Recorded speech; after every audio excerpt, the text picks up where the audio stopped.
Good evening, welcome to TV5 top story. న్యాయం గెలిచింది.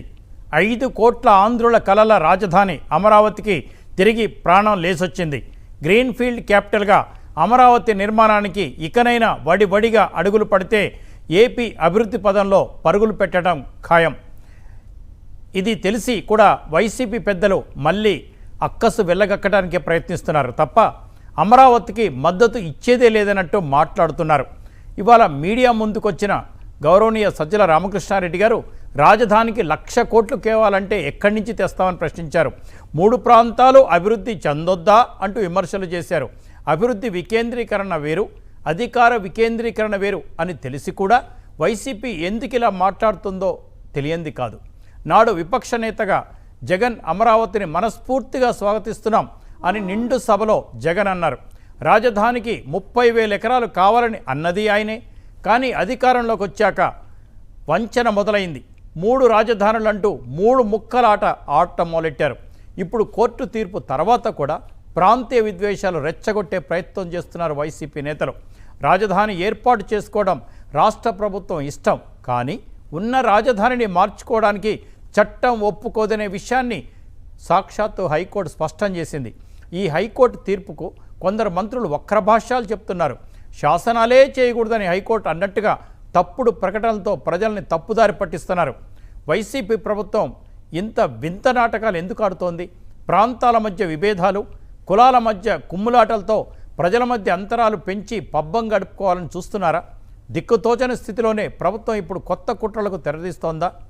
జరిగిందేదో జరిగిపోయింది, ఇప్పటికైనా మారి రాష్ట్రాన్ని బాగు చేయాలనే ప్రయత్నం మొదలవుతుందా? కేంద్రం ఇప్పుడు రాజధాని విషయంలో ఏపీ ప్రభుత్వానికి ఎలాంటి డైరెక్షన్ ఇవ్వబోతోంది? ఇవన్నీ చర్చిద్దాం టాప్ స్టోరీలో.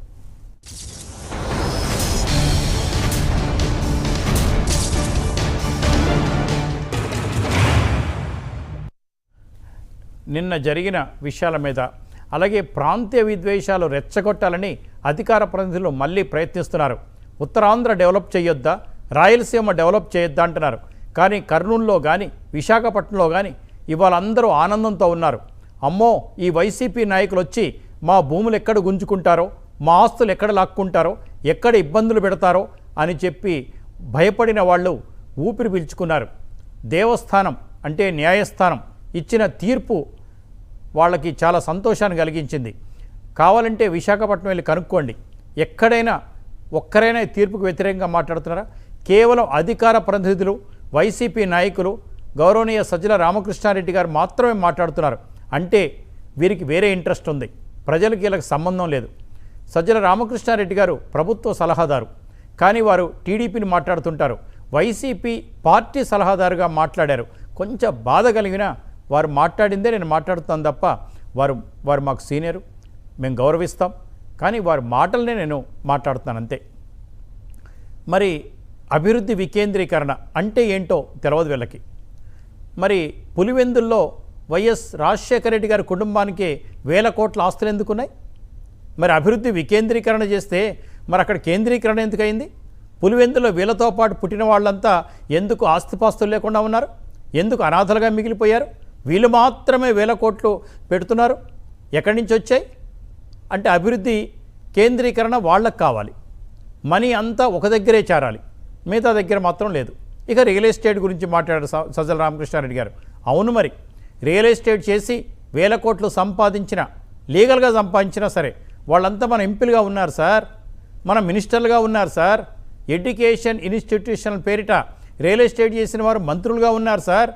నేను పేర్లు చదవాలంటే మీరే బాధపడతారు. వద్దు సార్, మన దగ్గర వాళ్ళందరూ రియల్ ఎస్టేట్ బిజినెస్ వాళ్ళని పెట్టుకొని, డబ్బును వాళ్ళని పెట్టుకొని, అక్రమాలు చేసిన వాళ్ళని పెట్టుకొని, ఇంకా అక్రమాలు చేసిన ఐఏఎస్ ఆఫీసర్లు అందులో లెక్కించి మనం మాట్లాడకూడదు సార్. వేరే వాళ్ళు చెప్పింది వినాలి. మనం ఆ పొజిషన్కి వచ్చాం, మనం అర్థం చేసుకోండి. ఇక వైసీపీ ముఖ్య నాయకులు, ఆ పార్టీ ఎంపీ రఘురామకృష్ణరాజు గారు ఉన్నారు. మరికొద్దిసేపట్లో మనకు సుంకర దిలీప్ అడ్వకేట్ గారు జాయిన్ అవుతారు. రఘురామకృష్ణరాజు గారు నమస్కారం సార్.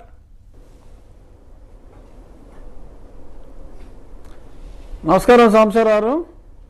ఎస్ సార్, మొత్తానికి మరి మీ పార్టీ సలహాదారులో మీ ప్రభుత్వ సలహాదారులో సజ్జల రామకృష్ణారెడ్డి గారు ఇప్పుడు దాకా మాట్లాడారు, అది వాళ్ళు చూసుకుంటారని తర్వాత చూసుకుందాం.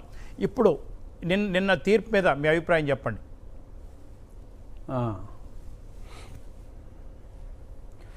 నిన్నటి తీర్పు అత్యద్భుతమైన తీర్పు అండి. డెఫినెట్గా సువర్ణాక్షరాలతో లిఖించవలసిన తీర్పు అది. చరిత్రలో నిలబడే తీర్పు. నేను ఆల్మోస్ట్ చిన్న చిన్న రెప్యుటేషన్లు తప్ప నేను మొత్తం అంతా కూడా ఆశాంతం చదవటం జరిగింది. It's a landmark judgment. ఇప్పుడు ఇందాక మీరు మీ ప్రియాంబుల్లో చెప్పింది ఏంటంటే దీన్ని వక్రభాష్యం చెప్పాలని చెప్పి చూస్తున్నారన్నారు. అది నిజం. ఈరోజు నేను కొద్దిమంది మంత్రులు మాట్లాడిన మాటలు చూశాను. అందులో చాలా కరెక్ట్గా మాట్లాడలేదు. అంటే శాసనసభకే శాసనాలు చేసే హక్కు లేదంటారా, ఇది చాలా అన్యాయం అన్నారు. ఎక్కడ కూడా శాసనసభకి శాసనాలు చేసే హక్కు లేదని అనలా. ఈ పర్టికులర్ ఇష్యూలో, ఈ పర్టికులర్ క్యాపిటల్కి సంబంధించిన ఇష్యూలో పార్లమెంట్లో ఏపీ స్టేట్ రీఆర్గనైజేషన్ బిల్లులో ఇదొక పార్ట్గా ఉంది కాబట్టి అక్కడ స్పెసిఫిక్గా అండర్ 258(2) ఒక ఆ హక్కు వన్ టైం మనకి ఇవ్వటం జరిగింది తప్ప అది కంటిన్యూస్గా అది మనకి ఇవ్వలేదు. So that is the prerogative of the parliament. ఒకవేళ మీరు ఏదైనా చేంజ్ చేయాలంటే ఆ చేంజ్ అన్నది పార్లమెంట్లో జరగాలి తప్ప ఈ శాసనసభకి లేదు అని చాలా స్పష్టంగా చెప్పడం జరిగింది. మరి అది కూడా మరి వాళ్ళకి జడ్జిమెంట్ ఇంగ్లీష్లో ఉంది కాబట్టి మరి ఇంగ్లీష్ అర్థం కాలేదా, లేదు అర్థం అయ్యి అర్థం కానట్టు నటించి మీరు ఇప్పుడు చెప్పిన విధంగా ప్రజల్ని తప్పుదోవ పట్టించే ప్రయత్నం చేస్తున్నారా అన్నది ఆలోచించవలసిన విషయం సాంబశివరావు. బట్ డెఫినెట్ గా పీపుల్ ఆర్ స్మార్ట్. మీరు అన్నట్టు నేను కూడా ఈరోజు విశాఖపట్నంలో చాలా మందితో మాట్లాడాను. నిజంగా వాళ్ళు పండగ చేసుకుంటున్నారు. ఈ దరిద్రం వదిలిందిరా బాబు, ఇప్పటికైనా వీళ్ళు వదిలిపోతే కనుక ఇంకా మనం ప్రశాంతంగా ఉండొచ్చు అని మరి ఓపెన్గా ఉన్న స్థలాలన్నింటికి కాంపౌండ్ వాల్స్ కట్టుకుని ఎక్కడెక్కడ ఉన్నా కూడా విశాఖపట్నంలో ఒక స్థలం ఉన్న దానికోసం మరి అక్కడే కాంపౌండ్ వాల్స్ కట్టుకుని ఉండిపోతున్న ఫ్యామిలీస్ కూడా ఎన్నో ఉన్నాయి. అటువంటి ఫ్యామిలీస్ తోటి కూడా నేను మాట్లాడాను. నిజంగా కూడా ఒక పండగ వాతావరణం. మీరు అన్నట్టు కర్నూలులో నేను ఎవరితో మాట్లాడలేదు, కానీ విశాఖపట్నంలో నా స్నేహితులందరూ ఉన్నారు కాబట్టి చక్కటి పండుగ వాతావరణం విశాఖపట్నంలో అయితే వచ్చిందండి. అది 100% నిజం. ఇంకోటి అభివృద్ధి వికేంద్రీకరణ, అధికార వికేంద్రీకరణ, ఈ రెండింటికి సన్నటి గీత ఉంటుంది సార్. శాసనసభ ఉన్నంత మాత్రాన అభివృద్ధి కాదు. అలాగే హైదరాబాద్ అభివృద్ధి చెందిందంటే కేవలం రాజధాని వల్ల కాదు, ఇంకా చాలా కారణాలు ఉన్నాయి. ఉమ్మడి రాష్ట్రానికి రాజధాని కాకముందే అలా ఉంది. అలాగే బాంబే కూడా. ఆర్థిక వనరులు పెంపొందించుకోవాలి, ఇండస్ట్రీస్ని ఆకర్షించాలి, ఐటీ కంపెనీస్ తెచ్చుకోవాలి, యువతకు ఉద్యోగ కల్పన చేయాలి, రైతులకు మంచి పంటలు పండించి గిట్టుబాటు ధర ఉండాలి. ఎవరైనా సరే ఫారిన్ ఇన్వెస్టర్స్ ధైర్యంగా ఆంధ్రప్రదేశ్కి వచ్చి పెట్టుబడి పెట్టగలగాలి. అంతేకాని ఇప్పుడున్న ప్రభుత్వంలో మాకెంత పర్సెంటేజ్ ఇస్తావు, కియా పరిశ్రమను ఎలా వెళ్ళగొట్టాలని అక్కడ ఎంపీ ట్రై చేస్తే ఎవరు వస్తారు సార్? అభివృద్ధి అంటే కియా పరిశ్రమ, అభివృద్ధి అంటే శ్రీ సిటీ, అభివృద్ధి అంటే విశాఖ స్టీల్ ఇండస్ట్రీ, అభివృద్ధి అంటే కాకినాడ పోర్ట్స్. అలా వీళ్ళు ఆలోచించాలి, కానీ అట్లేం కనిపించట్లా. రాజధాని అక్కడ తీసుకెళ్తే అక్కడ భూములు కొట్టేయచ్చు, అక్కడ భూములు ఉండవు. ఇంతే ఆలోచన వీళ్ళంతా కూడా.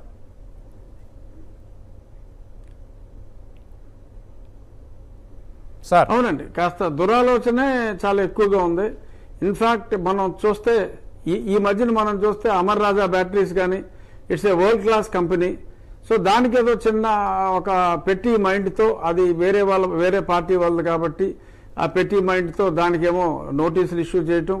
అలాగే జువారీ సిమెంట్స్ కానీ ఇంకొక సిమెంట్ ఫ్యాక్టరీకి కూడా ఎప్పటి నుంచో పెద్ద పారిశ్రామికవేత్తలు అన్ని నిబంధనలకి లోబడి నడుపుతున్న ప్లాంట్స్ కూడా కేవలం కక్షపూరిత వాతావరణంతో ఇలా చేసి ఆ వస్తుంది అనుకున్న ఇండస్ట్రీస్ను కూడా రాకుండా కూడా చేసే ప్రక్రియ చాలా ఎక్కువగా ఉంది.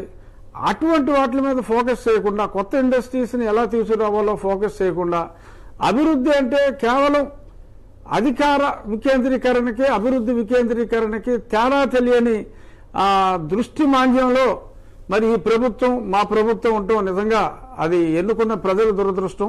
రైట్. మరి ఏదో న్యాయం జరుగుతుంది ప్రజలకి అని చెప్పి రాజు గారు. మరి ఆశించిన మాలాంటి వాళ్ళకు కూడా చాలా కష్టం.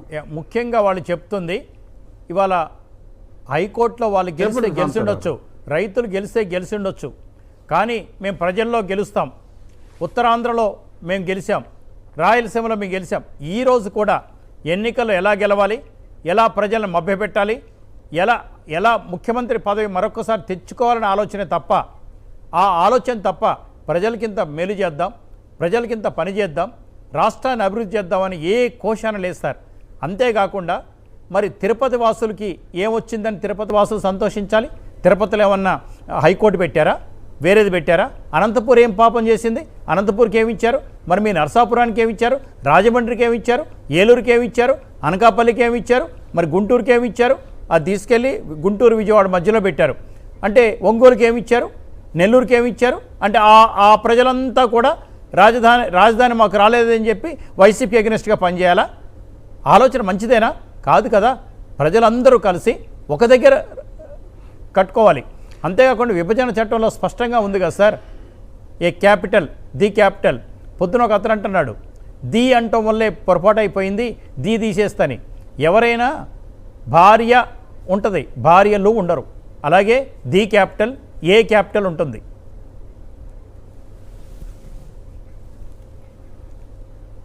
సార్ అవునండి, ఇది యాక్చువల్గా ఏంటంటే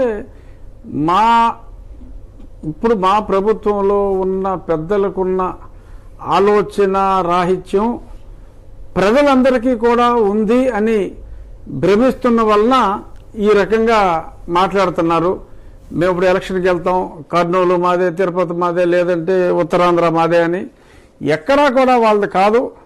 అన్ని చోట్ల కూడా ఇప్పుడు ద్వేషించే పరిస్థితి. ఇక్కడి నుంచి రాజధానిని తరలిస్తానన్నందుకు ఇక్కడ వాళ్ళకి కోపం, అక్కడికి తీసుకొస్తానని చెప్పి అక్కడ మరి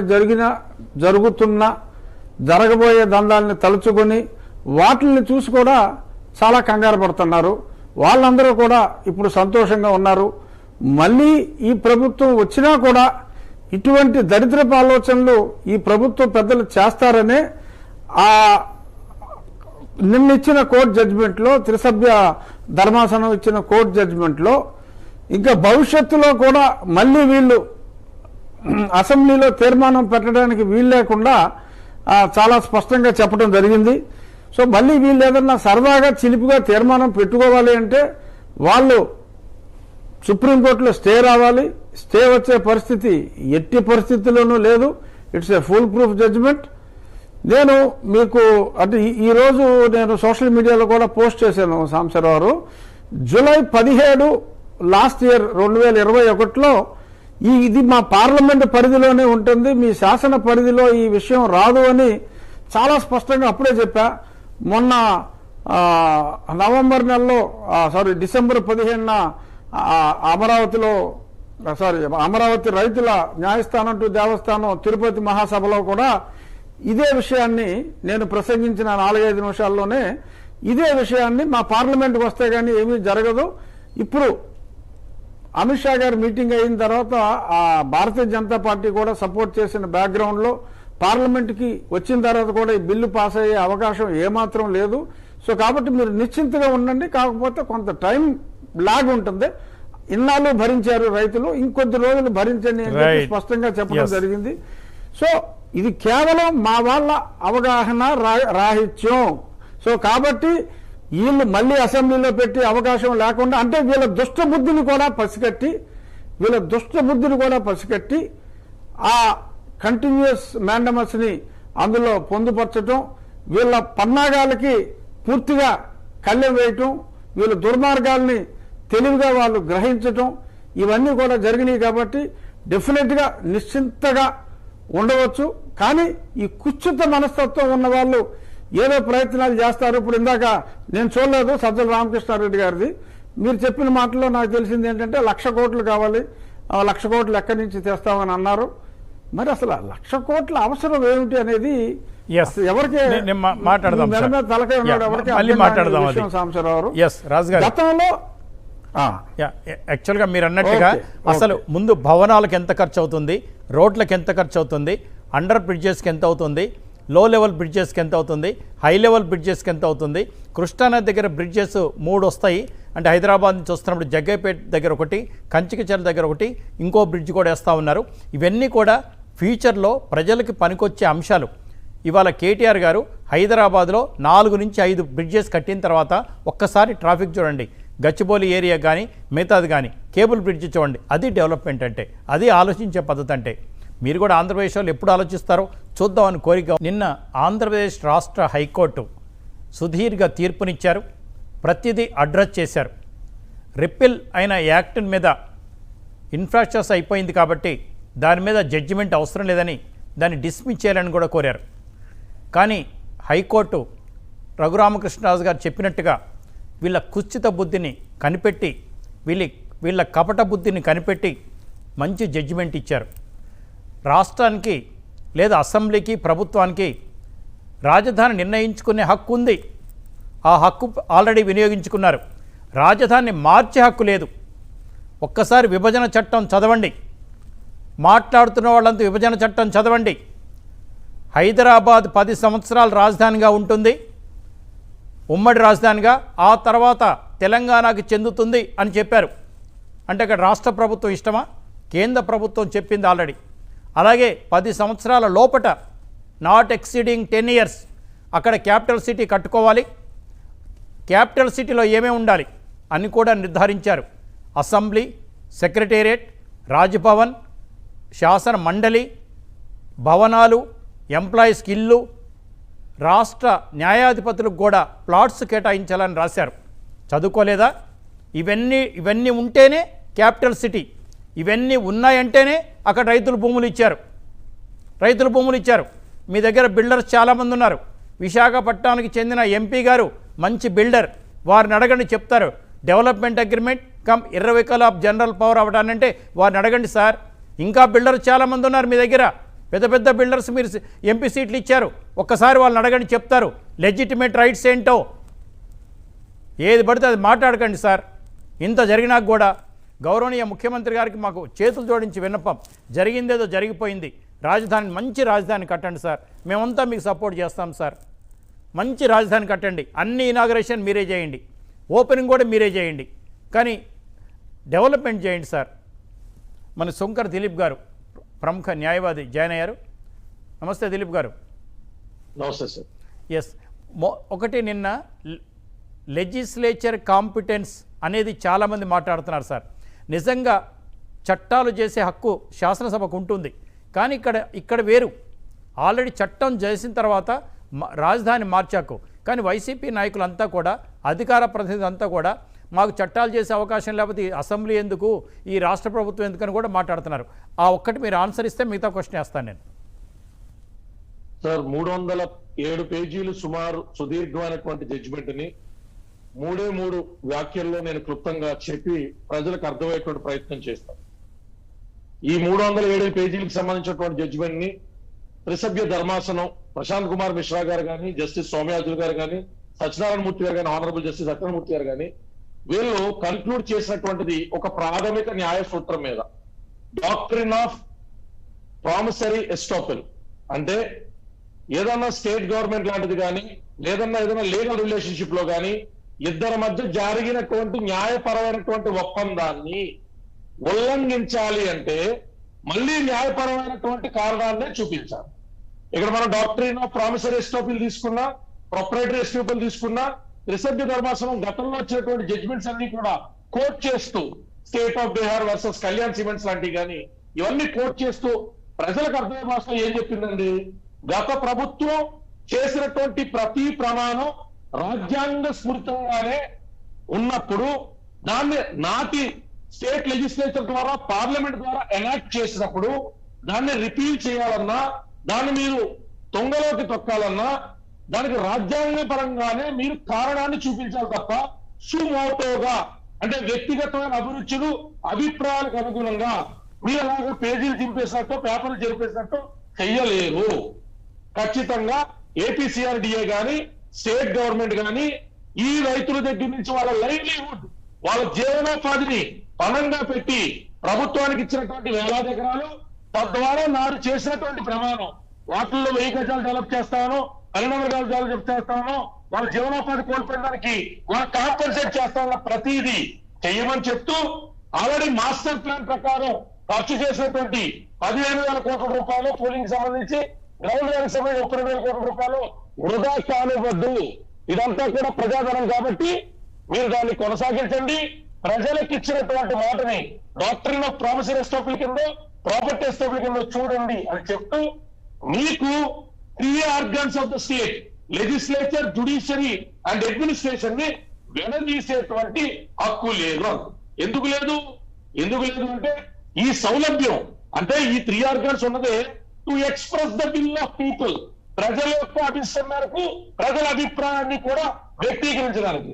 సో 3 ముక్కకి 3 చోట్ల అంటే ఆ వ్యక్తీకరణ కానీ జనాలు సమిష్టిగా ఉంచేటువంటి విధానం కానీ సాధ్యపడదు. కాబట్టి చాలా అర్థవంతమైన, చాలా లాజికల్ కన్క్లూజన్ తో ఒక చక్కటి జడ్జిమెంట్ అయితే మాత్రం నిన్న పాస్ చేయడం జరిగిందండి. ఇక్కడ వైసీపీ ప్రభుత్వ పెద్దలు అర్థం చేసుకోవాల్సింది ఏంటంటే, చట్టాలు చేసే హక్కు లేదా అంటే గత చట్టాలని తొమ్మిదిలోకి తొక్కేటువంటి అనైతికమైన హక్కు లేదని చెప్తుంది. దాన్ని ఎలా పెడుతున్నా, గతంలో కాన్స్టిట్యూషన్ స్పిరిట్ తో చేశారు, గతంలో మెజారిటీ ఆఫ్ పీపుల్ అభిప్రాయాలు తీసుకొని చేశారు. దాన్ని చట్టాలు చేసేటువంటి అధికారాలు ఒక బ్రాడర్ సబ్జెక్ట్ అండి. నేను గతంలో కూడా చెప్తా ఉంటాను, state has certain discretionary powers but they are not absolute. So ఆ విషయాన్ని రాష్ట్ర ప్రభుత్వ పెద్దలు తెలియక కాదు, ఒక్కసారిగా ఓటమిని అంగీకరించడానికి కాస్త అహవట్టు ఉండొచ్చు. కానీ వాళ్ళు సరైన ఇంటర్ప్రిటేషన్, వాళ్ళ దగ్గర మంచి మంచి న్యాయవాదులు ఉంటారు, వాళ్ళందరూ కూడా విద్యావంతులు. ముఖ్యమంత్రి గారు అయితే ఫస్ట్ క్లాస్ స్టూడెంట్, ఆయనకు అర్థం కాని విషయం అయితే ఏమీ లేదు. ఆయన మరొకసారి చదువుకున్నా కూడా ఆయనకు స్పష్టంగా అయితే అర్థమవుతుండే అవకాశం ఉంది. ఎస్, రెండో విషయం చెప్పారు సార్, లెజిటిమేట్ ఎక్స్పెక్టేషన్. ఒక్కసారి సిఆర్డిఏ బిల్లో రాష్ట్ర ప్రభుత్వం రైతులు సంతకం పెట్టిన తర్వాత దాన్ని ఉల్లంఘించడానికి వీల్లేదు సార్. ఎందుకంటే ఆ భూమిని కనుక తీసుకోకపోయినట్టయితే, పొసెషన్ హ్యాండ్ ఓవర్ చేసుకోకపోయినట్టయితే వీళ్ళు రద్దు చేసుకునే అవకాశం ఉంటుంది. Already the possession of the land has been taken over by the government. వాళ్ళకి రోడ్లు వేశారు.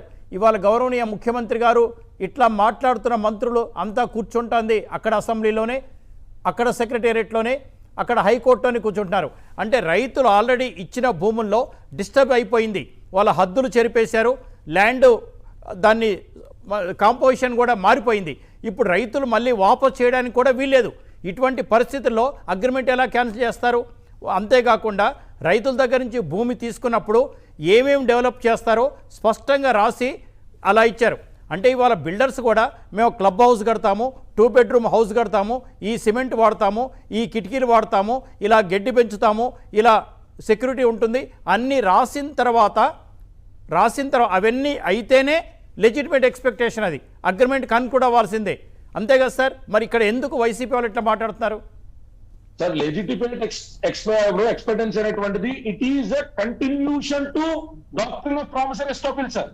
అసలు ఫస్ట్ ఈ జడ్జిమెంట్ తీసుకోవడానికి పెట్టినటువంటి ఫస్ట్ పారాగ్రాఫ్ చెప్పేశారు, ఒక లీగల్ రిలేషన్షిప్ ఎస్టాబ్లిష్ అయిన తర్వాత స్టేట్ గవర్నమెంట్ లాంటి ఒకటి ప్రామిస్ చేసి లైవ్లీహుడ్ ని పరంగా పెట్టిన తర్వాత అందులో రోడ్లు వేసారా, భవంతులు కట్టారా, 15,000 32,000 కోట్లు ఎక్స్పెక్ట్ కంటిన్యూషన్ సార్.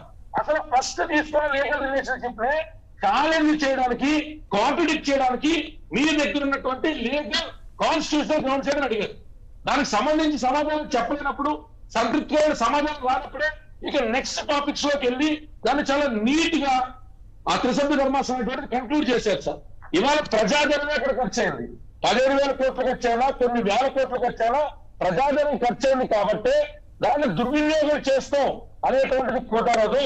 3 ఆర్గాన్స్ ని కూడా సెపరేట్ చేయడం కుదరదు అని చాలా చక్కటి లాజికల్ కన్క్లూజన్ ని కోర్టు డిరైవ్ అయింది.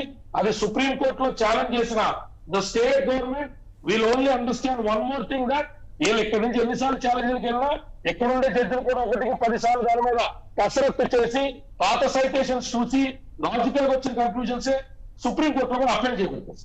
రైట్. ఎస్, రఘురామకృష్ణరాజు గారు లీగల్ పాయింట్స్ మన దిలీప్ గారు చెప్పారు. ఇప్పుడు అంటే రాష్ట్రం సమతుల్యం దెబ్బతింటుందంటూ మాట్లాడుతూ ఉన్నారు. రాజకీయంగా మేము పెరిగామని చెప్తా ఉన్నారు. ఏదో ఉత్తరాంధ్ర రాయలసీమలో ఇలాగేదో ఓట్లు పెరిగినట్టుగా, అంటే వైషమ్యాలు పెంచడమే కదా మీ పార్టీ నాయకుల పని.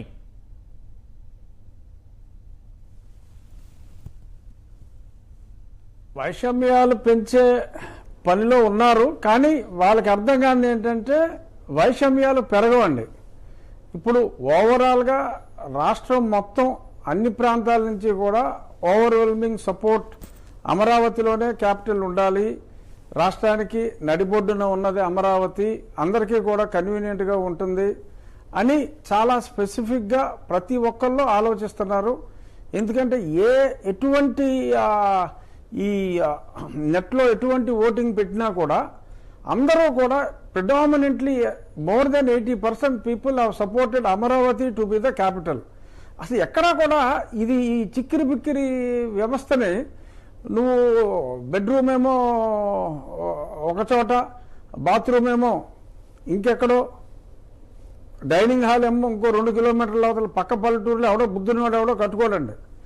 ఒక గృహం ఎలాగో, గృహంలో అన్నీ ఒక దగ్గర ఎలా ఉండాలో, ఈ అసెంబ్లీ, సెక్రటేరియట్ ఇవన్నీ కూడా ఒకదానికొకటి మ్యూచువల్లీ ఇంటర్ కనెక్టెడ్ అండి. ఈ ఎస్పెషల్లీ ఇప్పుడు అసెంబ్లీ సమావేశాలు జరుగుతున్నప్పుడు అధికారులందరూ కూడా అక్కడే ఉండాలి. అలాగే majority of the litigation in the high court is with the government. So ఆ ప్రభుత్వ అధికారులందరూ కూడా చీటికి మాటికి రెగ్యులర్గా కోర్టుకు వెళ్తూ ఉండాలి. వాళ్ళేమో సంబంధిత అడ్వకేట్స్ వచ్చి ఆ జీపీలు వీళ్ళందరూ కూడా ఆ concern secretary of the departments తోటి చర్చిస్తూ ఉండాలి. లాయర్లేమో కర్నూలులో కూర్చుని, ఈ సెక్రటరీలేమో విశాఖపట్నంలో కూర్చుని, ఇదంతా ఏంటంటే ఒక మతి చెదిరితే ఇటువంటి క్రేజీ ఐడియాలు వస్తాయి తప్ప అసలు ఎక్కడ కూడా ఇలాంటి క్రేజీ ఐడియాస్ ఉండవండి. వేరే దగ్గర కొన్ని రాష్ట్రాల్లో ముందు నుంచి కూడా హైకోర్టు ఒకే చోట ఒక దగ్గర ఉన్నప్పుడు ఆ హైకోర్టును అక్కడే కంటిన్యూ చేసి ఆ స్టేట్ డివిజన్ అయినప్పుడు రాజధాని ఒక దగ్గర పెట్టుకోవడం జరిగింది తప్ప ఎక్కడా కూడా స్పెసిఫిక్గా ఒక కొత్త ప్రపోజల్తో వచ్చినప్పుడు ఎక్కడైనా కూడా పరిపాలనా సౌలభ్యం కోసం అన్నీ ఒక దగ్గరే పెట్టుకుంటారు. ఆ దూరంగా ఉన్న వాళ్ళకి కోర్టు సౌలభ్యం కోసం అవసరమైతే ఒక బెంచ్ పెట్టుకున్నారు తప్ప, అంతేగాని సెక్రటేరియట్ని అక్కడ ఒక ముక్క ఇక్కడ ఒక ముక్క, లేదంటే సెక్రటేరియట్ ఒక దగ్గర, ఇటువంటి ఆలోచనలు అసలు ఇది ఎవరికి ఒక మామూలు నరమానవుడికి రాని ఆలోచనలు. కేవలం ఒక వ్యక్తిగత ద్వేషంతో, ఒక సామాజిక వర్గం మీద ద్వేషంతో, లేని సామాజిక వర్గాన్ని ఉన్నట్టుగా ఊహించుకుని ఆ భ్రమలో ఆ రాష్ట్రాన్ని డిస్ట్రక్షన్ చేసేయటం జరిగిందండి. గత 3 సంవత్సరాలుగా మన రాష్ట్రంలో జరిగింది విధ్వంసం అండి, అభివృద్ధి కాదు. కనీసం ఎక్కడి నుంచైనా ఇందాక మీరు అప్పుడు నాకు చాలా బాధ అనిపించి మీరు చేతులు జోడించి ప్రార్థించారు, అయ్యా అయిందేదో అయింది జగన్మోహన్ రెడ్డి గారు, ఎక్కడి నుంచైనా కావాలంటే మీ పేర్లే పెట్టుకోండి, సింగిల్గా మీరే ఓపెన్ చేసుకోండి అని చెప్పి అభ్యర్థించారు. I hope some wisdom would prevail upon the leader, the chief minister. ఎందుకంటే మిగిలిన వాళ్ళందరూ ఏంటంటే ఇప్పుడు సూర్యుడి చుట్టూ తిరిగే గ్రహాలండి, అదేమి స్వయం ప్రకాశాలు కాదు, సూర్యుడి చుట్టూ తిరిగే గ్రహాలు. సో కాబట్టి ఆ మెయిన్ గ్రహం కరెక్ట్గా ఉంటే ఈ మిగిలిన గ్రహాల వల్ల మనకేం ఇబ్బంది లేదు. ఇప్పుడు కూడా ఏంటంటే ఆ మెయిన్ గ్రహం మాట్లాడకుండా ఆ పక్కనున్న ఉపగ్రహాలతో మాట్లాడిస్తాను తప్ప పలికించేవాడు ఆ మెయిన్ గ్రహమే. ఇప్పుడు సత్యబాబు గారు మాట్లాడినా, సుచరిత గారు మాట్లాడినా, ఇదిగో ఇందాక సాయంత్రం సజ్జల గారు మాట్లాడినా, మరి రేపు ఇంకెవరెవరో కూడా చక్కగా మాట్లాడే మంత్రులు కొంతమంది పిక్చర్లోకి రావచ్చు. వాళ్ళందరూ వచ్చినా కూడా ఇదంతా ఏంటంటే స్క్రిప్ట్ తాడేపల్లిలో స్టార్ట్ అయ్యి ఎవరెవరు ఏం మాట్లాడాలో చెప్తారు తప్ప బేసిక్గా మనకు కావాల్సిన కరెక్షన్ ఇందాక మీరు ఎవరినైతే ప్రార్థించారో వారి దగ్గరే ఈ కరెక్షన్ రావాలి. బట్ వాళ్ళు అనుకుంటున్న ఊహ తప్పు. ఈరోజు యాక్చువల్గా నేను మధ్యాహ్నం నా రచ్చబండ్లో I have demanded the resignation of the cabinet and go for fresh mandate. But even if you win in the fresh mandate I'm sure you are going to lose very badly.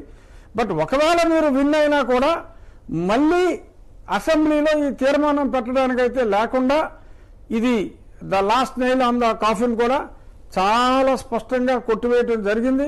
ఇంకా ఎట్టి పరిస్థితుల్లోనూ వీళ్ళు దీన్ని reopen చేయడానికి లేదు. పార్లమెంట్లో మళ్ళీ ఇది చర్చ పెట్టి పార్లమెంట్ ఒప్పుకుంటే తప్ప అది జరిగే పని కాదు. అందరూ కూడా అపోజ్ చేస్తున్నారు. ఒకవేళ మళ్ళీ ఎలక్షన్ అయిన తర్వాత పోనీ ఆ తర్వాత చేయాలి అన్నా ఇప్పుడంటే 22 మంది ఉన్నారు, అప్పుడే 2 3 ఉంటారు. సో కాబట్టి అది అసలు జరిగే పని కాదు. ఓన్లీ ఆప్షన్ సాంబశివరావు గారు, ఇప్పటికైనా అయిందేదో అయిపోయింది, మనం చక్కగా ఒక నెల రోజుల్లో అయితే మాకు చాలా కష్టం సార్, మాకు ఇప్పుడు రోడ్లు గుంతలు పూడ్చాలంటేనే కాంట్రాక్టర్లు రావట్లేదు, ఇంకొక 3 నెలల సమయం ఇవ్వండి, మేము ఏదో రకంగా పని ప్రారంభిస్తాం, Right, sir. కంప్లీట్ చేస్తామని చెప్పి రిక్వెస్ట్ చేసి నిజమైన అభివృద్ధిని చూపెడుతూ ముందుకెళ్ళాలి తప్ప ఇలాగా ఈ కుల సామరస్యాన్ని చెడగొట్టి ప్రాంతీయ సమతౌల్యాన్ని చెడగొట్టి పబ్బం గడుపుకోవాలి అనుకుంటే ప్రజలు దారుణమైన ఆ పరాజయం రుచి చూపిస్తారు. డెఫినెట్ గా సింగిల్ డిజిట్ కే పరిమితం Right, అవుతారు. sir. ఇలాంటి కుత్సిత రాజకీయాలు చేస్తే మీ సలహా పాటించి చక్కగా అయిందేదో అయిపోయిందని ముందుకు వస్తే ఏమో భవిష్యత్తు Yes, బాగోవచ్చు, yes. రాష్ట్రానికి బాగోవచ్చు, అంటే- మా పార్టీకి కూడా బాగోవచ్చు. అంటే రాష్ట్ర ప్రజలంతా అదే అనుకుంటున్నారు సార్. కర్నూలు నుంచి శ్రీకాకుళం వరకు కూడా ఒక రాజధాని కావాలి, నిరుద్యోగం పోవాలి, పంటలు బాగా పండాలి, గిట్టుబాటు ధర రావాలి, ఏ పార్టీ అయినా సరే రౌడీజం చేయకూడదు, ఆస్తులు లాక్కోకూడదు, ఇబ్బందులు పెట్టకూడదు, పోలీసులు ప్రయోగించి పౌర హక్కుల్ని హరించకూడదు అని కోరుకుంటున్నారు తప్ప కాస్త ఆర్థికంగా బాగుపడదాం, కుటుంబం అంతా బాగుపడదాం చూస్తున్నారు తప్ప మిగతా ఆలోచించట్లేదు. థ్యాంక్ యూ సార్, చర్చలో పాల్గొన్నందుకు, మీ అభిప్రాయాలు చెప్పినందుకు, అమూల్యమైన సమయం టీవీ5కి ఇచ్చినందుకు మీకు ప్రత్యేక ధన్యవాదాలు. ఇప్పటికైనా వాళ్ళు మారాలని కోరుకుందాం. ఇప్పటికైనా రాష్ట్ర ప్రభుత్వం కోర్టు తీర్పును అనుసరించి అమరావతిని రాజధానిగా మరి అభివృద్ధి చేస్తుందా, లేక మిగతా వాళ్ళు మాట్లాడినట్టుగా మేము ఎందుకు చేస్తాం, లక్షల కోట్లు ఎక్కడి నుంచి తెస్తామని మాట్లాడతారా? మనకు తెలుగుదేశం పార్టీ అధికార ప్రతినిధి పట్టాభి గారు జాయిన్ అయ్యారు. పట్టాభి గారు నమస్కారం సార్. దిలీప్ శంకర్ గారిని ప్రముఖ న్యాయవాదిగా పిలిచాము. వారి న్యాయపరమైన అంశాలు వారు చెప్తారు, వారు పాలిటిక్స్ ఏం మాట్లాడరు. మీరు న్యాయ విషయాలు కాకుండా ఇవాళ సజ్జల రామకృష్ణారెడ్డి గారు స్పష్టంగా చెప్పారు, తెలుగుదేశం పార్టీ దీనికి కారణం, రియల్ ఎస్టేట్ బిజినెస్ చేయడానికి తెలుగుదేశం పార్టీ సిఆర్డీఏ చట్టం తెచ్చింది, రియల్ ఎస్టేట్ కోసమే మీరు అమరావతిని సృష్టించారు, అమరావతి అనేది భ్రమరావతి, అదొక అమరావతి, అంతేకాకుండా లక్షల కోట్లు ఎక్కడి నుంచి తేవాలి, 5 లక్షల కోట్లే, నాకేం అర్థం కాల, ఎవరు ఎస్టిమేట్ వేశారు, రోడ్లకి ఎంత అవుతుందో ఎవరు చెప్పారో నాకు అర్థం కాల. సజ్జల రామకృష్ణారెడ్డి గారు సరే రోజుట్లాగానే వారు ఏం చెప్పాలో అయ్యే చెప్పి వెళ్ళిపోయారు. పట్టాభి గారు. సాంబశివరావు వాళ్ళ సజ్జల రామకృష్ణారెడ్డి మీడియా సమావేశాన్ని నేను కూడా చూశాను. సో సజ్జల రామకృష్ణారెడ్డి ప్రస్తావించినటువంటి అంశాలకి నేను సమాధానం చెప్తాను. ముందుగా ఆయన ఏమంటా ఉన్నాడండి వాళ్ళ మీడియా సమావేశంలో, అమరావతి ఉద్యమకారులు ఇన్ని రోజుల పాటు వెకిలి చేష్టలు చేశారా, వికృతమైనటువంటి చేష్టలు చేశారా, వికారపు చేష్టలు చేశారా? వాళ్ళు రైతులు మొత్తాన్ని ఆంధ్రప్రదేశ్ రైతులు మొత్తాన్ని అన్నాడు ఆయన. ఆంధ్రప్రదేశ్ రైతుల గురించి మాట్లాడాడు. అదే సార్, ఒళ్ళు కొవ్వెక్కి మాట్లాడుతూ ఉన్నాడు వాళ్ళ ప్యాలెస్ జీతగాడు. 800 రోజులకు పైగా ఉద్యమం జరుగుతూ ఉంటే 185 మందికి జాగ్రత్తగా మాట్లాడండి, మాట్లాడుకుందాం. సాంబశివరావు గారు ఐఎమ్ సారీ. ఇవాళ 800 రోజులకి పైగా కొనసాగినటువంటి ఉద్యమం, 185 మందికి పైగా ప్రాణాలు కోల్పోయినటువంటి ఉద్యమాన్ని ఇవాళ ఒక వెకిలి ఉద్యమంగా మాట్లాడినటువంటి వ్యక్తికి గౌరవం ఇవ్వాల్సిన అవసరం లేదు. ఇవాళ నేను ఆ మర్యాద ఇవ్వను. మీరు దయచేసి ప్లీజ్ డోంట్ స్టాప్ మీ. ఒళ్ళు కొవ్వెక్క మాట్లాడుతూ ఉన్నాడు వాళ్ళ ప్యాలెస్ జీతగాడు. రైతుల చేష్టలు వెకిలి చేష్టలా, రైతుల చేష్టలు వికారపు చేష్టలా, వికృత చేష్టలా? తప్పనిసరిగా మేము ఖండించి తీరుతాం. అదేవిధంగా ఏం మాట్లాడుతూ ఉన్నాడండి వాళ్ళ, ఇందాక ప్రెస్ మీట్లో ఒక్కొక్క పాయింట్ నేను చెప్పి మాట్లాడతాను. ఉన్నదంతా తీసుకెళ్ళి ఒక చోటే పెట్టాలా? నువ్వేం చేసావా? 3 సంవత్సరాలుగా 30 పైసలు ఖర్చు పెట్టావు. నువ్వు చూపించి రాయలసీమ ప్రాంతానికి ఏం చేసావు 3 సంవత్సరాల్లో? ఉత్తరాంధ్ర ప్రాంతానికి ఏం చేసావు? నువ్వు ప్రెస్ మీట్ గంట సేపు మాట్లాడావు. నీ నోటి వెంట ఇదిగో నేను చేశానని చెప్పుకోవటానికి నీ పనికి మాలిన ప్రభుత్వానికి ఇప్పటి వరకు ఒక్క ప్రాజెక్ట్ లేదు. రాయలసీమ ప్రాంతానికి ఇది చేశానని చెప్పుకోవటానికి నీ ముఖానికి ఏమన్నా ఉందా? ఉత్తరాంధ్ర ప్రాంతాన్ని ఇదిగో ఇది నేను చేయగలిగాను, అక్కడ ఉపాధి కల్పించానని చెప్పుకోవటానికి నీకు ఒక్క ప్రాజెక్ట్ ఉందా? భూతత్వం వెతికినా నీకే కనపడదు. నువ్వు ఏదో డీసెంట్రలైజ్డ్ డెవలప్మెంట్ గురించి దాని గురించి మాట్లాడతాడు. అదేవిధంగా ఆయన గారికి ఎందుకంత కడుపు మంట సాంబశివరావు, నిన్న తీర్పు వెలువడిన తర్వాత రైతులందరూ వెళ్ళి న్యాయస్థానం ముందు సాష్టాంగ నమస్కారం చేసి న్యాయదేవతకి వాళ్ళు నమస్కరించుకున్నారు. తప్ప అది నీకెందుకయ్యా అంత కడుపుమంట? నీకెలాగో ఆ గౌరవం ఇవ్వటం చేత కాదు. నీకు నీ పార్టీకి చేతైంది ఏంటంటే న్యాయ వ్యవస్థ పట్ల, న్యాయమూర్తుల పట్ల అసభ్యకరమైనటువంటి పదజాలంతో దూషించడం నీకు చేతైన పని. అప్పుడు గుర్తుకు రాలేదా నీకు? ఇవాళ చాలా గొప్పగా న్యాయ వ్యవస్థ అన్బయాస్డ్గా ఉండాలి, న్యాయ వ్యవస్థ బయట, న్యాయస్థానాలు బయట ఏంటి వెకిలి చేష్టలు, వికృతమైన చేష్టలు అంటే ఒక వ్యవస్థని గౌరవించుకోవటం నీకు వెకిలిగా కనపడతా ఉందా?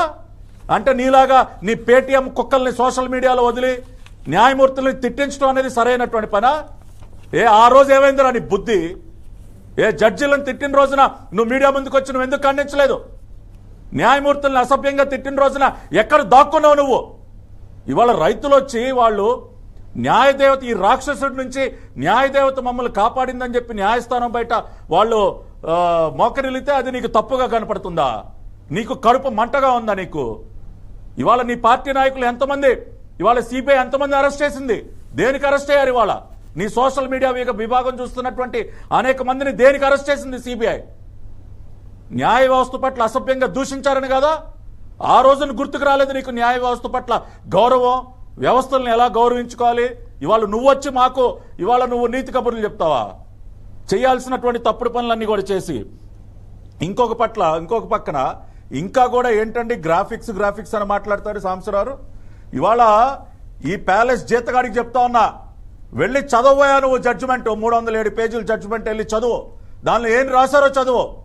ఇవాళ ఆయన ఇంకా కూడా గ్రాఫిక్స్ అని మాట్లాడుతూ ఉన్నాడు కాబట్టి నేను జడ్జిమెంట్లో ఏం రాశారో నేను ఒక్కసారి చెప్తా సాంబశివరావు, ఎందుకంటే I have to reply to this palace Paleru. ఇవాళ జడ్జిమెంట్లో పేజ్ నంబర్ 176, 177, 175 3 పేజీలలో చాలా స్పష్టంగా గత ప్రభుత్వం 4 సార్లు వైట్ పేపర్స్ రిలీజ్ చేసింది. మార్చ్ 2016, మార్చ్ 2017, డిసెంబర్ 2017, ఫిబ్రవరి 2019 4 సార్లు గత ప్రభుత్వం వైట్ పేపర్స్ రిలీజ్ చేసి ఎక్కడెక్కడ ఎంతెంత వర్క్ వాళ్ళు చేశారు, ఎన్ని వేల కోట్ల రూపాయలు ఖర్చు పెట్టారని చెప్పి మొత్తం లెక్క పేజ్ నంబర్ 178 చదివి తగలడు ఈ ప్యాలెస్ జీతగాడికి చెప్తాను. వెళ్ళి పట్టాభి గారు ప్లీజ్, పట్టాభి గారు వారేదో మాట్లాడారని చెప్పి మీరు మాట్లాడద్దు ప్లీజ్. Let us restrict. పక్కన ప్రముఖ న్యాయవాది ఉన్నారు, మనం గౌరవిద్దాం. ప్లీజ్ పట్టాభి గారు, వన్స్ అగైన్ ఐఎమ్ రిక్వెస్టింగ్, మంచి భాషలో మాట్లాడండి. మీరు ఏదైనా భావ ప్రకటన స్వేచ్ఛ ఉంది, లాంగ్వేజ్ ఒక్కటి చూసుకోండి సార్. సాంబశివరావు సార్ ఇప్పుడు ప్యాలెస్ లో కూర్చుని జీతం తీసుకుంటున్నాడా లేదా? నెలకు 5 లక్షలు జీతం తీసుకుంటున్నాడు సార్. 5 లక్షలు జీతం తీసుకున్నాడు జీతగాడనక ఏమంటారు సార్? ఆయన ఉచితంగా సేవలు అందిస్తున్నాడా ఈ రాష్ట్రానికి? 5 లక్షలు జీతం సార్, నేనేమో లేని విషయం మాట్లాడట్లా. 5 లక్షలు జీతం తీసుకుంటున్నాడు కాబట్టి జీతగాడు, దానిలో తప్పేంటి? కొంచెం రిలాక్స్ అవ్వండి. ఇవాళ ఇంకొకటి ఒక్క పాయింట్ సార్, ఒక్క పాయింట్ సాంబశివరావు, ఒక్క పాయింట్. ఇవాళ గ్రాఫిక్స్ అని మాట్లాడుతున్నాడు కాబట్టి పేజ్ నంబర్ 178లో 15,000 కోట్ల రూపాయలకు సంబంధించినటువంటి పనులు దేనికి ఖర్చు పెట్టారో రాశారు. కంప్లీటెడ్ వర్క్స్ కి 5,674 కోట్లు, మొబిలైజేషన్ అడ్వాన్సులు 5,200 కోట్లు, చేసినటువంటి పనులకి ఇంకా చెల్లించాల్సింది 1,850 కోట్లు. అదేవిధంగా రైతులకి మరి వాళ్ళ కౌలు కింద ఇప్పటి వరకు చెల్లించింది 800 కోట్లు, ఇంకా చెల్లించాల్సింది 1,100 కోట్లు, పెన్షన్ రూపంలో 290 కోట్లు చెల్లించారు. ఇట్లా మొత్తంగా 15,000 కోట్ల రూపాయలు ఇప్పటి వరకు అది ఇన్ఫ్రాస్ట్రక్చర్ వర్క్స్ కానివ్వండి, రకరకాలైనటువంటి బిల్స్ కింద చెల్లింపులు చేశారు. ఆ వర్క్స్ అన్ని జరిగాయని చెప్పి క్లియర్ గా ఇంత లెక్క ఉంటే ఇంకా గ్రాఫిక్స్ అని మాట్లాడతారేంటి సాంబశివరావు? కాబట్టి జడ్జిమెంట్ చదివి మాట్లాడమని దిలీప్ గారు మళ్ళీ ఒకటి, ఎందుకంటే నేను రెండోసారి ఎందుకు అడుగుతున్నానంటే సార్, రాజధాని మార్పుకి శాసనసభకి హక్కు ఉందా లేదా అనేది చాలా ఇంపార్టెంట్. తర్వాత రైతుల దగ్గర నుంచి భూములు తీసుకొని ఇర్రివోకబుల్ జీపీఏ తీసుకుంటే దాని విలువేంటి? ఈ 2 విషయాల మీదే సుప్రీంకోర్టుకి వెళ్దామా లేదా అని. మూడోది, 3 నెలల్లో ఈ పని చేయండి, 6 నెలల్లో ఈ పని చేయండి, వాళ్ళకి ఎలక్ట్రిసిటీ ఇవ్వండి, రోడ్లు వేయండి, వాటర్ కనెక్షన్ ఇవ్వండి, ఫుల్ ఫ్లెడ్జ్డ్గా డెవలప్ చేయండి అని ఆర్డర్స్ ఇవ్వచ్చా? టైం బౌండ్ ఫిలప్ చేయొచ్చా? డబ్బులు ఎక్కడి నుంచి వస్తాయి, మా దగ్గర ఎక్కడి నుంచి ఉన్నాయి? ఇవి అమలుపరచలేని తీర్పు అని కూడా కొంతమంది మాట్లాడుతున్నారు సార్. సార్ ఇప్పుడు జనాలకు అర్థమయ్యేటువంటి వాడుక భాషలో 307 పేజీలని ఇందాక 3 భాగాలుగా మీకు నేను ఎక్స్ప్లెయిన్ చేశాను. మళ్ళీ దాన్ని మరింత లోతుగా మరింత సింపుల్ గా చెప్తాను సార్. ఇవాళ కోర్టు త్రిసభ్య ధర్మాసనం రిలే అయినటువంటి పాయింట్ మీకు ఇందాక చెప్పా. ఎవరైనా గూగుల్లోకి వెళ్ళి కొట్టి చూసుకోవచ్చు. డాక్టరీన్ ఆఫ్ ప్రామిసరీ ఎస్టోపిల్, అలాగే ప్రాపర్టీ ఎస్టోపిల్, అలాగే లెజిటిమేట్ ఎక్స్పెక్టెన్సీ. అంటే మీకు నాకు మధ్య ఒక ఒప్పందం జరిగితే అది లీగల్ రిలేషన్షిప్ అయితే నేను స్టేట్ గవర్నమెంట్ లాంటి ఒక ఆథరైజ్డ్ పర్సనాలిటీ అయ్యి నా చేత ఎంపవర్ చేయబడినటువంటి ఏపీసీఆర్డీ అయితే నేను ఇచ్చినటువంటి ప్రమాణానికి ఒక ఎష్యూరెన్స్ అనేటువంటిది ఏర్పడుతుంది. ఆ ఎష్యూరెన్స్ ఆధారితంగా జీవనోపాధి అయినటువంటి భూములు కోల్పోయినటువంటి రైతన్నలకు డెవలప్ చేసి ఫలానా సమయంలోగా మీకు 1000 గజాలు ఇస్తాం, మీ ఎకరానికి సమతుల్యంగా సమానంగా విలువ వచ్చేటట్టుగా రకరకాలుగా దాని చుట్టుపక్కలన్నీ కూడా ఎమ్యూనిటీస్తో ఆ రకమైనటువంటి డెవలప్మెంట్ క్రియేట్ చేస్తామని ప్రమాణం చేసింది నారా చంద్రబాబు నాయుడు గారు కాదు. ఈ రోజు దాన్ని ఛాలెంజ్ చేస్తున్నటువంటి జగన్మోహన్ రెడ్డి గారు కాదు, ఆంధ్రప్రదేశ్ ప్రభుత్వం. ఇక్కడ అర్థం చేసుకోవాల్సిందల్లా నాడు పరిపాలనలో ఉన్నటువంటి చంద్రబాబు నాయుడు గారు దాన్ని రాజ్యాంగబద్ధంగానే చేశారా చేయలేదా? రాజ్యాంగబద్ధంగానే చేశారని చెప్పినప్పుడు ఇప్పుడు ఏ రాజ్యాంగ పద్ధతి ఉందని మీరు దాన్ని తొంగలో తొక్కుతారని కోర్టు ప్రశ్నించింది. దానికి జవాబు చెప్పడానికి నెలల తరబడి సమయం తీసుకుని కూడా ఏపీసీఆర్డీ తరపున కానీ ప్రభుత్వం తరపున కానీ సంతృప్తికరమైనటువంటి రాజ్యాంగ స్ఫూర్తిమైన జవాబు ఇవ్వనందున మరి గతంలో ఉన్నదాన్ని ఎలా రిపీల్ చేస్తారు? అసెంబ్లీకి పవర్స్ ఉంటాయండి, కానీ ఆ పవర్స్ గత అసెంబ్లీలో గత ప్రభుత్వం చేసినట్లని ఎలా పడితే అలా ఇష్టారాజ్యం కింద చెరిపేస్తాం తుడిపేస్తాం అనడానికి ఉపయోగించడానికి వీలుండదు సార్. ఇది దీనిలో పెద్ద సూక్ష్మజ్ఞానం అక్కర్లేదండి, చాలా సింపుల్ థింగ్. ఈ అసెంబ్లీ చేసే ఏ తీర్మానం అయినా గత అసెంబ్లీ తీర్మానాన్ని ఛాలెంజ్ చేస్తున్నా, రిపీల్ చేస్తున్నా, రివైజ్ చేస్తున్నా దానికి రాజ్యాంగ పద్ధతి ఉండాలి సార్. సింపుల్. త్రిసభ్య ధర్మాసనం కింద 307 పేజీల్లో మాట్లాడితే వాడినటువంటి పదాలన్నీ ఇక ఎలక్ట్రిసిటీ అన్ని ఇస్తారా, అన్ని ఇవ్వగలుగుతారా అంటే జగనన్న ప్రభుత్వానికి కష్టం అండి. ఎందుకంటే అప్పులు చేసైనా సరే ఆయన ఓట్ బ్యాంక్ రాజకీయాల కింద అప్పులు బేదాల కింద డబ్బులు పంచి పెడుతున్నారు కాబట్టి మరి జగనన్న దానికి కారణం చూపిస్తే ఖచ్చితంగా కౌంటర్ చేసుకోవచ్చు. ఆ పరిస్థితి మేము ఆరు దిగజారిపోయాం, మేము జీతాలు ఇచ్చుకోలేం, మరి దీనికి సమయం పడుతుందని వివరించుకోవచ్చు, కోర్టు చేత మళ్ళీ లక్ష్యంగా తీసుకోవచ్చు. ఇక పవర్ ఆఫ్ అటార్నీ గురించి అడిగారండి. ఇర్రివకబుల్ జనరల్ పవర్ ఆఫ్ అటార్నీ అది. సో ఆ ఇర్రివకబుల్ జనరల్ పవర్ ఆఫ్ అటార్నీ గురించి కూడా 2-3 పారాగ్రాఫ్స్ లో జడ్జిమెంట్ లో స్పష్టంగా చెప్పారండి. సో మేము సుప్రీంకోర్టుకి వెళ్తాం, మేము ఇంకేదైనా కోర్టుకి వెళ్తాం, ఇవన్నీ కాలయాపన. 307 పేజీల జడ్జిమెంట్ ఒక మాదిరి లీగల్ నాలెడ్జ్ ఉన్న వాళ్ళు ఎవరు చదువుకున్నా కూడా మరి మంచి మంచి సైటేషన్స్ పెట్టారే, అది చక్కటి సైటేషన్స్ కదా. ప్రతి దానికి ఒక రీజన్ చూపెడతారు సార్. హైకోర్టు జడ్జిమెంట్ ఇచ్చామంటే మేము 3 జడ్జిలు అనేసుకున్నాం, మేము తెలుగులో చెప్పేస్తున్నాం అంటే కుదరదండి. దాన్ని ఎలా డిరైవ్ అయ్యారో చెప్పాలండి. మీకు ఇందాక చెప్పినట్టే స్టేట్ ఆఫ్ బీహార్ వర్సెస్ కళ్యాణ సిమెంట్స్ కానీ ఇలా కొన్ని పదుల సంఖ్యలో సైటేషన్స్ అన్ని సుప్రీంకోర్టు వేరియస్ హైకోర్ట్స్ వేరియస్ సందర్భాల్లో ఈ లెజిటిమేట్ ఎక్స్పెక్టెన్సీ గురించి కానీ ఈ డాక్టరీన్ ఆఫ్ ప్రాపర్టీ ఎస్టోపిల్ గురించి కానీ ప్రామిసరీ ఎస్టోపిల్ గురించి కానీ చెప్పినటువంటి అన్ని కూడా ఉదాహరిస్తూ ఇదిగో ఈ ఇట్ల ప్రకారం వీళ్ళు చేసినటువంటి ప్రామిస్ డెలివర్ చేయాలి, రైతులకు ఈ రకంగా డెవలప్ చేసి చెప్పిన అష్యూరెన్స్ ప్రకారం వాళ్ళకి ఆ రకంగా ప్లాట్స్ అలొకేట్ చేయాలి, అందులో ఎలక్ట్రిసిటీ పెట్టాలి, ఇదిగో ఇందులో ఈ చట్టం ఏపీసీఆర్డీలో ఇది. అది చాలా చక్కటి జడ్జిమెంట్స్, చాలా చాలా చక్కటి, చాలా ఈజీ గోయింగ్ త్రూ, చాలా legal fully document fully protected judgment copies sir. అందుకని దాన్ని ఏదో పడితే ఏదో మాట్లాడేసి దాన్ని ఏదో ప్రచారం తీసుకెళ్ళినా అది అవ్వదు సార్. అది ఇవాళ విద్యావంతులు అయిపోయారు, మీడియా యాక్టివ్గా ఉంది, సోషల్ మీడియా యాక్టివ్గా ఉంది. ఒక వాదనని మూర్ఖంగా మొండిగా ఏకపక్షంగా మనం తీసుకెళ్లేటువంటి అవకాశాలు ప్రస్తుత సమాజంలో ప్రస్తుతం మేల్కొన్నటువంటి యువతల మధ్య జరుగుతాయి. పట్టాభి గారు ఇప్పుడు సజ్జల రామకృష్ణారెడ్డి గారు కానీ మిగతా వాళ్ళు కానీ మాట్లాడాల్సింది హైకోర్టు తీర్పు మీద విశ్లేషించవచ్చు, కానీ ఇచ్చిన హానరబుల్ జడ్జెస్ని ఏమనకూడదు అనేది నియమం. కంటెంప్ట్ ఆఫ్ కోర్టు కాకూడదు, చాలా జాగ్రత్తగా సబ్జుడిస్ కాకుండా మాట్లాడండి, కంటెంప్ట్ కాకుండా మాట్లాడండి. అలాగే ప్రతిదీ టీడీపీ మీద ఎందుకు వేస్తున్నారు వీళ్ళు? దీనికి టీడీపీకి ఏం సంబంధం? రైతులంతా టీడీపీతో ఉన్నారా? ప్రజలంతా కూడా ఒక పార్టీకి ఉంటారా? ఇక్కడ రాజకీయాలు మాట్లాడాల్సిన అవసరమే వచ్చింది.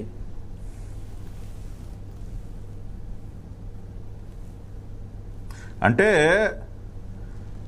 తీర్పు వెలువడిన తర్వాత మైండ్ బ్లాక్ అయ్యి మతి భ్రమించి ఏది పడితే అది మాట్లాడుతూ ఉన్నారు సాంబశివరావు. అంటే కడుపు మంట ఎక్కువైపోయింది. అంటే నిన్నటి నుంచి అక్కడ రైతాంగంలో కానివ్వండి, రాష్ట్ర వ్యాప్తంగా ప్రజల్లో వ్యక్తం అవుతున్నటువంటి హర్షాతిరేకాలు చూసిన తర్వాత కడుపు మంట ఎక్కువైపోయి గ్యాస్ ఎసిడిటీ పెరిగిపోయింది. పాపం ఎసిడిటీ పెరిగిపోయినప్పుడు ఏదో ఒకటి కక్కేయాలి కదా. ఆ కక్కే క్రమంలో మీడియా పైన, ఏది మన TV5 పైన, లేదంటే ఈనాడు పైన, ఇటువంటి మీడియా పైన, లేదంటే పొలిటికల్ పార్టీగా మా పైన వాళ్ళు ఇరుచుపట్టడం అనేది సర్వసాధారణం అయిపోయింది. కాబట్టి ఆ పెరిగినటువంటి ఆ గ్యాస్ వల్ల వచ్చినటువంటి ప్రమాదాలు ఇవన్నీ కూడా. నేను 2-3 విషయాలు ఇంకా సజ్జల గారు మాట్లాడినటువంటి మాటలకు సమాధానం చెప్పాలి సాంబశివరావు. ఒకటి, ఆయన ఏమంటా ఉన్నారంటే పేదవాడి కోసం ఏదో అమరావతి ప్రాంతంలో వాళ్ళు ఏదో చేయాలనుకున్నారంట, అది చేయకుండా ఇవాళ ఈ తీర్పు అడ్డం పడిందంట. నేను ఒకటే అడుగుతా ఉన్నా సాంబశివరావు, 2014-19 మధ్య 5,000 పక్కా గృహాలండి, ఏది పేదవాళ్ల కోసం, పేదవాళ్ళు నివాసం ఉండటం కోసం 5,000 పక్కా గృహాలు నిర్మించి రెడీగా ఉన్నాయి. తాళాలు ఇవ్వటమే అసలు ఆలస్యం. అక్కడ కీస్ హ్యాండ్ ఓవర్ చేస్తే 5,000 గృహాలు ఆక్యుపై చేసుకోవచ్చు పేదవాళ్ళు. అవి ఇవ్వకుండా ఎందుకు తొక్కిపెట్టారండి? 3 సంవత్సరాల నుంచి మీరు ఎందుకు ఆ ఇళ్ళు ఇవ్వలేకపోతా ఉన్నారు? కట్టినటువంటి ఇల్లు శిథిలం అయిపోతుంటే చూస్తూ కూర్చుంటూ ఇవాళ మీరు పేదవాడి గురించి మాట్లాడతారా? అసలు అర్హత ఎక్కడుందండి వీళ్ళకి? రెండోది, ఇంకొకటి ఏం చెప్తా ఉన్నారండి, అక్కడ ఉద్యమం చేస్తున్నటువంటి రైతులందరూ కూడా పెద్ద పెద్ద రియల్ ఎస్టేట్ వ్యాపారులంట, నిజమైనటువంటి పేద రైతులు ఎవరు లేరంట. అమరావతిలో భూములు ఇచ్చినట్టు వాళ్ళంతా కూడా ఏదో మోతుబరి రైతులు, పెద్ద పెద్ద రియల్ ఎస్టేట్ వ్యాపారులంట. ఇవాళ ఈ తీర్పులో పేజీ నెంబర్ 178లోనే చాలా స్పష్టంగా దాన్ని కూడా, ఆ ప్రశ్నకు కూడా సమాధానం చెప్పారు సాంబశివరావు. 29,754 మంది రైతులు భూములు ఇస్తే, 33,000 ఎకరాలు భూమి దానం చేస్తే 29,754 మందిలో ఎకరం కంటే తక్కువ భూమి ఉన్నటువంటి రైతులు 20,422 మంది అండి. జడ్జిమెంట్లో ఉంది ఫిగర్. అంటే 68.6% of the total farmers own land which is less than 1 acre. అంటే వాళ్ళు మోతుబరి రైతుల, బడా వ్యాపారుల, పేద దళిత రైతులు సార్. ఎకరం నుంచి 2.5 ఎకరాల రూపు మధ్య ఉన్నటువంటి వారు ఇంకొక 6,278. అంటే ఓవరాల్గా 2.5 ఎకరాల కంటే తక్కువ భూమి ఉన్నటువంటి రైతులు మొత్తంగా మనం చూసినట్లయితే 90% ఉన్నారు సార్. 29,754 మంది రైతుల్లో 90% మందికి ఎకరం కంటే తక్కువ, లేదంటే తక్కువ భూమే ఉంది. ఈ 90% మంది పేద రైతులు 60% భూమిని వాళ్ళు ల్యాండ్ పూలింగ్ లో ఇచ్చారు సార్. ఇంత స్పష్టంగా ఈ ఫిగర్స్ ఇక్కడ కనపడుతూ ఉంటే మీడియా ముందుకు వచ్చి వీళ్ళు రియల్ ఎస్టేట్ వ్యాపారులా, ఏదో కొన్ని 10 ఎకరాలు, 15 ఎకరాలు, 20 ఎకరాలు భూములు ఉన్నటువంటి వాళ్ళ, 10 ఎకరాల కంటే పైన ఉన్నటువంటి భూమి ఉన్నటువంటి వారు 109 మంది సార్. 15 ఎకరాల కంటే పైన ఉన్నటువంటి భూమి ఉన్నటువంటి రైతులు 49 మంది. ఇది ముందు ఈ ఫిగర్స్ తెలుసుకుని మాట్లాడవా నువ్వు? అక్కడ భూములు ఇచ్చింది పేద రైతులా, లేదంటే రియల్ ఎస్టేట్ వ్యాపారులో? నువ్వు తెలుసుకుని మాట్లాడు. అన్నీ తెలిసి కానీ కావాలని చెప్పి చేతిలో ఒక పనికిమాలిన పకోడీ పేపర్ ఉంది కదా అని చెప్పి నువ్వు ఇష్టానుసారం మాట్లాడుతావు. రెండోది, ఇంకొక పాయింట్ చెప్పాలి సాంబశివరావు. ఈ తీర్పులో ఒక్క లైన్ నేను చదివి వినిపిస్తాను. Failure to discharge its duties and obligations both by state and APCRDA at their whim, stoppage of development, failure to complete the land pooling scheme process is fraud on power అన్నారండి. Is fraud అని చెప్పింది న్యాయస్థానం. మీరు ఈ contractual obligations fulfil చేయకపోవటం కానీ, failure to discharge its duties by the state and APCRDA is fraud. నువ్వు పచ్చి మోసం చేసావని చెప్తా ఉందాయా ఇవాళ రాష్ట్ర సర్వోన్నత న్యాయస్థానం? నువ్వు నీ ప్రభుత్వం పచ్చి మోసం, దగా చేశారని చెప్తా ఉంది.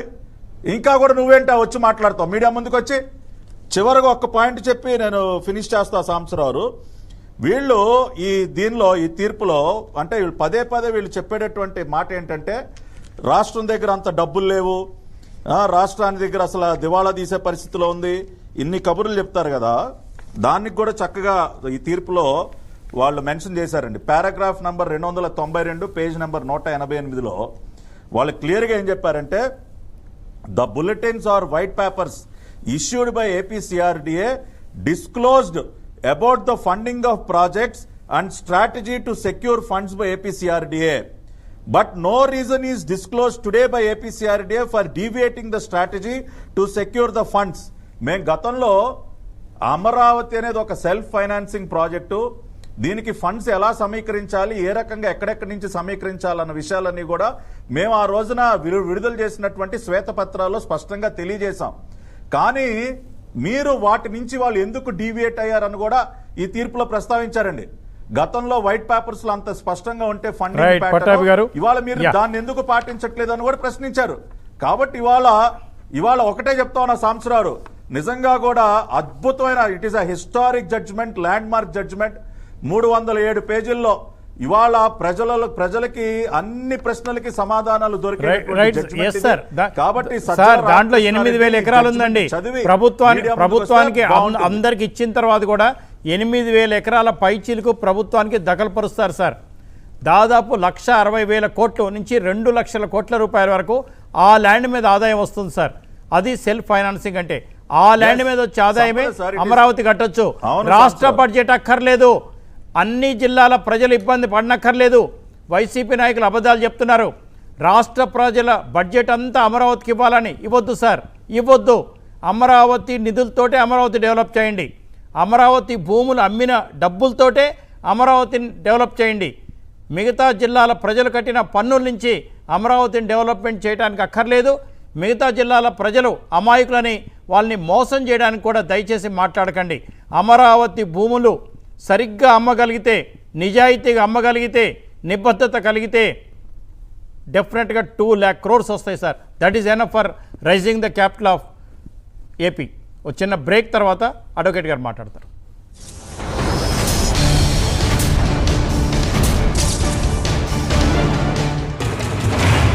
దిలీప్ గారు, ఇంకొక important question legally sir.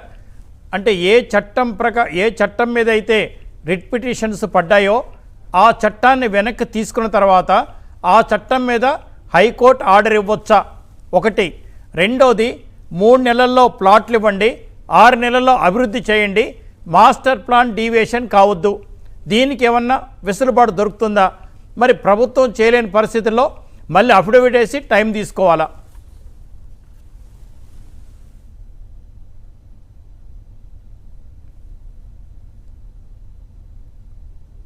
Dilip గారు.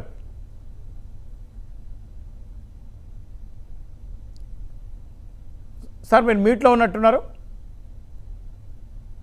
ఓకే, ఇప్పుడు అన్మ్యూట్ చేసి చెప్పండి సార్. ఇప్పుడు రాజధానికి సంబంధించి అభివృద్ధి వికేంద్రీకరణ చెయ్యొద్దని ప్రజలు గాని మీడియా గాని ఎవ్వరూ కోరుకోరండి.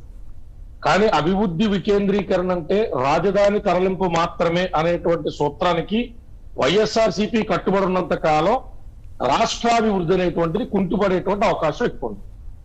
ఈ రోజు హైకోర్టు ఇచ్చినటువంటి జడ్జిమెంట్ తో ఏమాత్రం అభిప్రాయ భేదాలున్నా, లేదు ఇది ఏకపక్ష ధోరణిలో వచ్చిందని వాళ్ళు నమ్మినా సుప్రీంకోర్టుకి వెళ్ళొచ్చు. సుప్రీంకోర్టులో వీళ్ళ ఆకాంక్షలు రాజ్యాంగబద్ధంగా ఉంటే, మన ఆకాంక్షలు ఏమైనా ఉండొచ్చండి, కానీ మన ఆకాంక్షలో ఇష్టారాజ్యంగా చేసుకెళ్ళకూడదు. కాబట్టి రాజ్యాంగం రాసుకున్నాం, రాజ్యాంగ స్ఫూర్తిగా వెళ్తున్నాం. సో ఇది రాజ్యాంగబద్ధంగా లేదు, ఈ జడ్జిమెంట్ ఏకపక్షంగా ఉన్న ఒక వైఎస్ఆర్సీపీ సంబంధించినటువంటి పార్టీలో లేదా ప్రస్తుతం వాళ్ళు అడుగుతున్నటువంటి ఆంధ్రప్రదేశ్ ప్రభుత్వం నమ్మితే they have the doors open still now. సుప్రీంకోర్టుకి వెళ్ళొచ్చు. ఎందుకు ఈ డాక్ట్రిన్ ఆఫ్ ప్రాపర్టీ ఎస్టోపీలో, ప్రామిసరీ ఎస్టోపీలో ఇక్కడ ఎందుకు అమలు కాదు, వాళ్ళకు ఉన్నటువంటి కండిషన్స్ ఏంటనేటువంటిది లాఫుల్ గా వాళ్ళు ఛాలెంజ్ చేసి చెప్పుకోవచ్చు. కానీ ఈ లోపల బాధ్యత విస్మరించి ప్రజల మధ్య ఏ విధమైనటువంటి గొడవలకి తావకుండా మాట్లాడాల్సినటువంటి వ్యక్తిని బాధ్యత విస్మరించి ఎలా పడితే అలా మాట్లాడడం, దుష్ప్రచారాన్ని ప్రజల్లో తీసుకెళ్లే ప్రయత్నం చేయడం, మళ్ళీ న్యాయస్థానాల యొక్క కీర్తిని కిందగా లాగే ప్రయత్నం చేయడం మాత్రం ఖచ్చితంగా ఖండించదగ్గ విషయం. ఇవాళ సజ్జల రామకృష్ణారెడ్డి గారు ప్రెస్ ముందుకు వచ్చినప్పుడు చేసినటువంటి వ్యాఖ్యలు ఒక న్యాయవాదిగా నాకు ఎంతో మనస్తాపాన్ని కలగజేసినాయి సార్. ఎందుకు అంటే కనీసం ఇచ్చిన ఆర్డర్ ఏంటో చదవకుండా, ఆర్డర్లో వాళ్ళకు ఉన్నటువంటి కంటెన్షన్స్ పోనీ లాఫుల్ గా ఉన్నాయంటే ఎందుకున్నాయో చెప్పకుండా ఒక ప్రభుత్వ సలహాదారుడు అయింది ఆ రకమైనటువంటి వ్యాఖ్యలు చేయడం చాలా బాధాకరం అండి. వ్యక్తిగతమైన అభిప్రాయాలు ఏమైనా ఉండొచ్చు సార్, వ్యక్తిగతంగా నాకు అమరావతి ఉండాలో ఉండకూడదు ఉండొచ్చు, కానీ నా అభిప్రాయాలు రాజ్యాంగబద్ధంగానో న్యాయస్థానాలు అంగీకరించే విధంగా లేవనుకోండి సార్. నేను విమర్శించడం అనేటువంటిది తప్పు. సో సజ్జల రామకృష్ణారెడ్డి గారు కానీ వైఎస్ఆర్సీపీ మంత్రులు కానీ మరొకసారి పునఃపరిశీలించుకుని ఈ అంశం మీద న్యాయపరమైన పోరాటం ఏదైనా చేయదలుచుకుంటే చేయాలి తప్ప దీన్ని కమ్మ మాట్లాడతా కులం గురించి గతంలో కూడా చెప్పా. ముఖ్యమంత్రి గారు అంటే తల్లి చేలో మేలితే పిల్ల గట్టును మేస్తదన్నట్టు స్వయాన ముఖ్యమంత్రి వర్యులు కుర్చీలో కూర్చుని ఒక రాజ్యాంగబద్ధ విధానంలో ఉన్నటువంటి ఆ నిమ్మగడ్డ గారి గురించి గతంలో చేసినటువంటి వ్యాఖ్యలు మనం చూస్తా వచ్చాం. సో వాళ్ళకి నచ్చని ప్రతిసారి చర్చించుకుంటాం సార్, తప్పులేదు.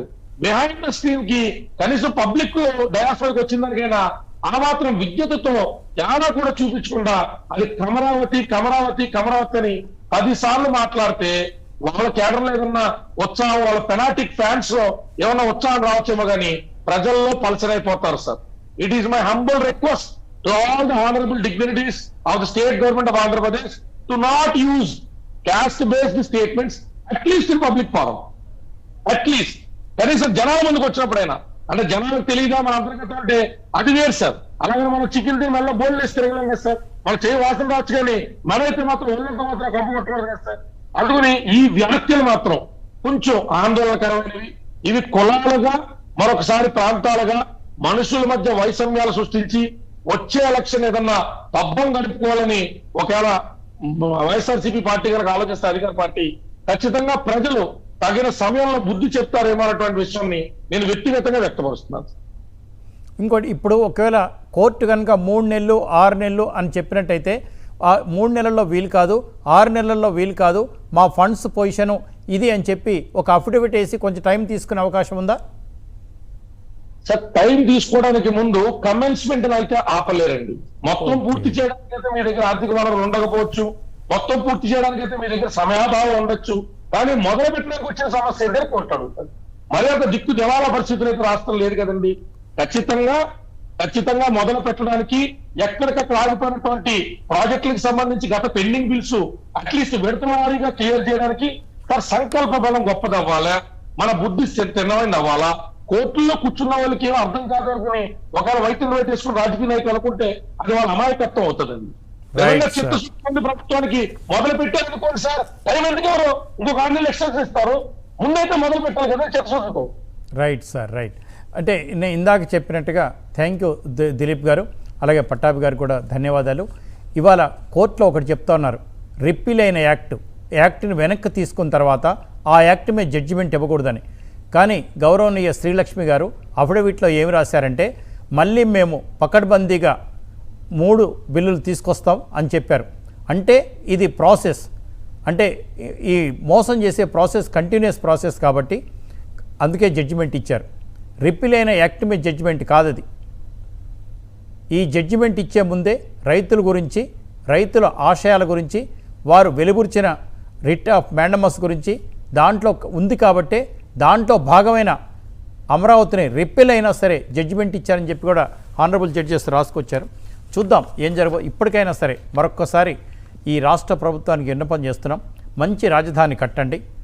ఇవాళ జడ్జిమెంట్ పూర్తి స్థాయిలో చదవండి, ప్రజల గురించి ఆలోచించండి, రైతుల గురించి ఆలోచించండి. మన రైతులను మనం మోసం చేసుకుంటే ఏమొస్తుంది, మన మహిళలను మనం మోసం చేసుకుంటే ఏమొస్తుంది, మన రాష్ట్ర ప్రజల్ని మనం మోసం చేస్తే ఏమొస్తుంది. ఒక్కసారి ఆలోచించండి. ఎవరో చెప్పిన మాట వినకండి. జగన్మోహన్ రెడ్డి గారు నేరుగా మీరు ఆలోచించండి. కోర్టు తీర్పును అనుసరించి ప్రాక్టికల్గా ఉందామని. జరిగిపోయింది. మరొక్కసారి మీకు విన్నపం చేస్తున్నాం.